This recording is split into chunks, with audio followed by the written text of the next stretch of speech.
तारों की छांव में एक अनकही प्रेम कहानी। रिया और करण की पहली मुलाकात किसी फिल्मी कहानी से कम नहीं थी।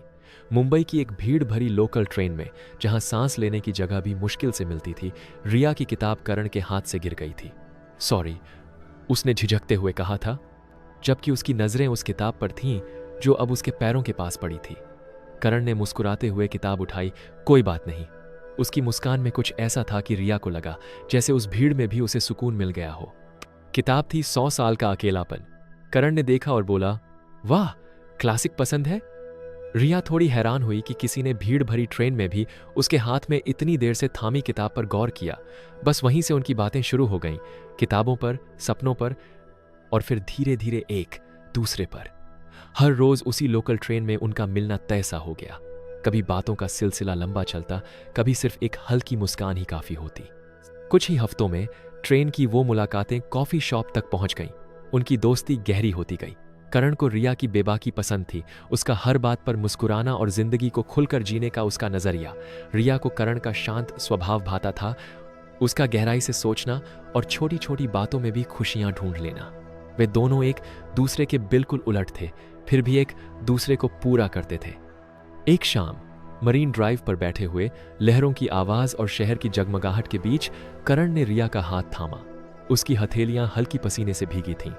रिया, उसने धीरे से कहा, मुझे नहीं पता कि यह दोस्ती से बढ़कर है या नहीं, लेकिन मुझे तुम्हारे साथ बहुत अच्छा लगता है। हर पल खास लगता है।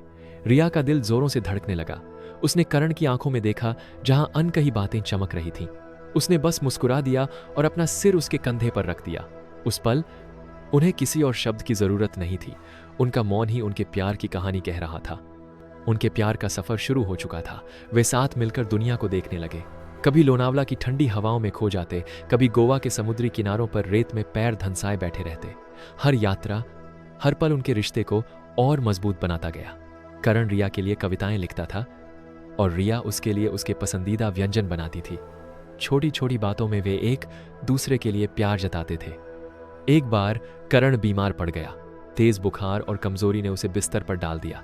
रिया ने दिन रात उसकी सेवा की।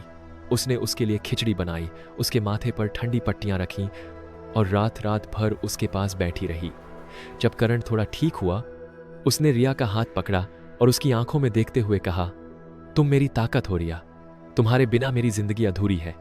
रिया की आंखों में आंसू आ गए। उसे पता था कि यह प्यार सिर्फ खुशी के पलों का साथी नहीं, बल्कि मुश्किल वक्त में भी एक दूसरे का सहारा बनने का नाम है। कई साल बीत गए। उनका प्यार गहरा और परिपक्व होता चला गया। वे अब सिर्फ प्रेमी नहीं थे, बल्कि एक दूसरे के सबसे अच्छे दोस्त, साथी और सबसे बड़े समर्थक थे। उन्होंने अपने सपनों का घर बनाया, जहां हर कोने में उनके प्यार की निशानी थी। किचन में रिया के हंसने की आवाज, लिविंग रूम में करण के गिटार की धुन और बालकनी में तारों की छांव में उनकी शांत बातें।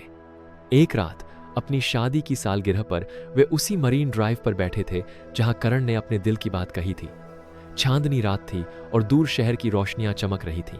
करण ने रिया का हाथ थामा और धीरे से फुसफुसाया, जानती हो रिया, आज भी जब मैं तुम्हें देखता हूं तो मुझे वही जादू महसूस होता है जो हमारी पहली मुलाकात में हुआ था। तुम मेरी जिंदगी का सबसे खूबसूरत हिस्सा हो। रिया ने मुस्कुराते हुए करण का हाथ चूमा, और तुम मेरी वो कहानी हो करण, जिसे मैं हर रोज जीना चाहती हूं।